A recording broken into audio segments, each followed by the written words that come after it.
Hola a todos y todas, mi nombre es Eduardo Garro y igual que ustedes trabajo por la construcción de un mundo que es urgente que sea cada vez mejor. Lo hacemos a través de mecanismos como la mediación, que son mecanismos de diálogo, entre otros. Hoy vamos a hablar de un principio más de la mediación, que es el principio de prevención del daño y del abuso. Es un principio que vamos a ver brevemente y es un principio que está conectado a todos los otros principios que hemos discutido. Es un principio que se aparece como importante, se hace presente, obviamente, cuando alguno de los otros principios es violentado. Por ejemplo, si el mediador o la mediadora se parcializa, esa parcialización puede perfectamente resultar en un daño, inclusive un abuso, respecto de las necesidades de los protagonistas del conflicto. Si se viola la confidencialidad, se transmite información que pueda producir daño a los protagonistas del conflicto. Si el mediador o la mediadora impone su voluntad, viola el principio de no directividad o principio de autodeterminación, como lo mencionan ciertas estructuras normativas, anulan la posibilidad de que las personas mantengan en su propiedad el conflicto y tomen las decisiones que consideren más relevantes. En casos como estos, obviamente, el principio de prevención del daño o el abuso también se va a ver violentado. Este principio, en este sentido, se refiere a la idea de que la mediación no debe constituir un camino para hacer daño.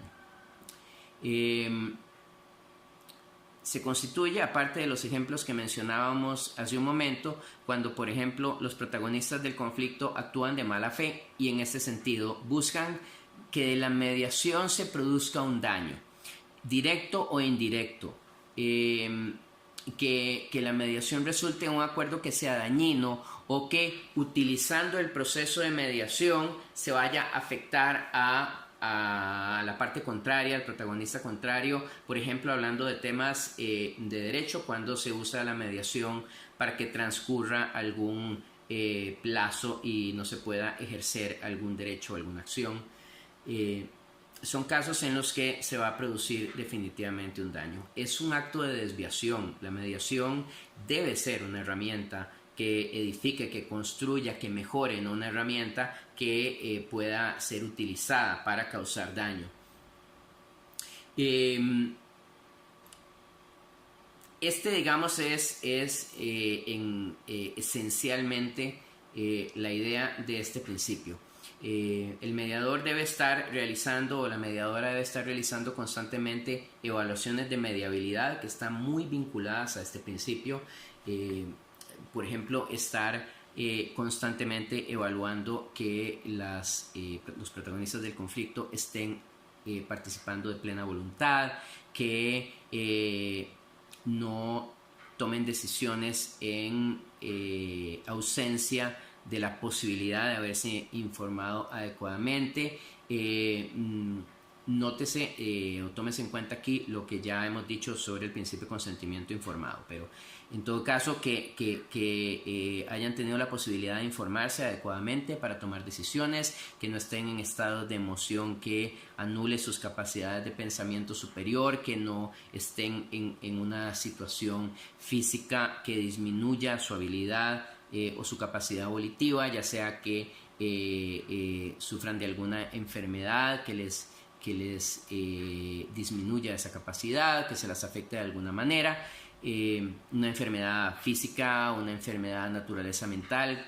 cualquier tipo de condición de salud en este sentido, que las personas no estén afectadas por situaciones de dependencia química a la hora de participar del proceso de mediación, que no existan desbalances inapropiados de poder, que vamos a ver una serie de aspectos que el mediador o la mediadora debe estar constantemente evaluando para determinar que es posible continuar de manera constructiva con el proceso de mediación.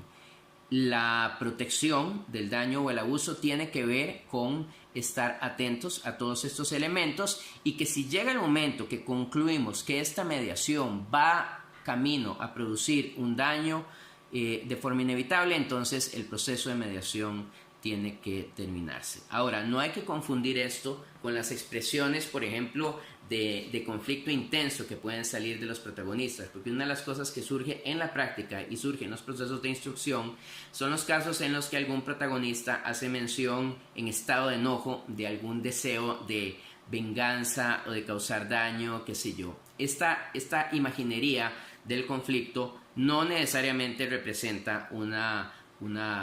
clara situación de producción de daño o abuso. Las personas en conflicto dicen cosas, y yo creo que es de sentido común aceptar que la mayoría de todos los que hemos tenido algún conflicto en algún momento hemos no solo tenido pensamientos, sino a veces expresiones que pueden resultar muy agresivas y que pueden ponerlo a pensar a uno, si fuera un mediador quien escucha eso, si esta persona no estará decidida a causar un daño. Esas expresiones no necesariamente deben representar una causal de terminación de un proceso de mediación en protección del principio de protección del daño o el abuso. Ya si se producen una secuencia de hechos que estén asociados con esta voluntad de causar daño, entonces definitivamente cambia digamos, la interpretación que les acabo de dar. Y definitivamente, si el mediador observa claramente una mala fe respecto de la mediación, sí, respecto de utilizar el proceso de mediación, es una de las causas por las cuales el proceso de mediación se cierra. Ahora, producido un daño, el neutral podría detentar responsabilidades de naturaleza legal, podría ser objeto de responsabilidad civil si pues se puede probar que su actuación produce un daño, lo cual técnicamente tiene dificultades importantes. Sin embargo, sí se logra probar, y como habíamos visto, una de las excepciones al principio de confidencialidad es precisamente cuando se acusa, ya sea civil o penalmente, a quien media,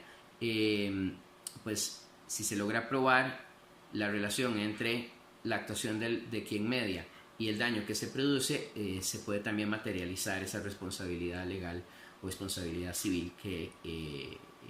detentaría el profesional o la profesional. Entonces, pues esto es un poco las ideas básicas de lo que es este principio. En las normas que tienen que ver con ética, muchas veces se agregan otros principios importantes que no son, digamos, tan críticos a la hora de ejercer propiamente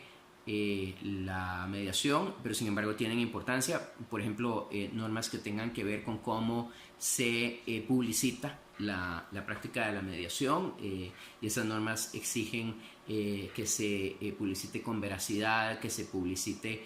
siempre en protección de principios como la confidencialidad, que no se utilicen los casos en los que se ha participado de una u otra forma para publicitarse, obviamente con clara identificación de partes, por ejemplo, o cosas por el estilo. Y en ese sentido, estas normas también tienen un rol de naturaleza ética. Sin embargo, los 6 principios que hemos mencionado a través de estos videos, pensaría que son los principios críticos que una persona neutral debe tomar en cuenta a la hora de ejercer apropiadamente la mediación. Pues listo, esto es del tema de ética. Pronto vamos a tener nuevos videos sobre otros temas interesantes de la mediación, y agradeciéndole la atención que nos han prestado en estos minutos, pues nos despedimos, siempre motivándoles para que continúen construyendo un mundo mejor, un mundo más humano, un mundo con personas más conectadas. Y bueno, nos vemos en el próximo video. Chao.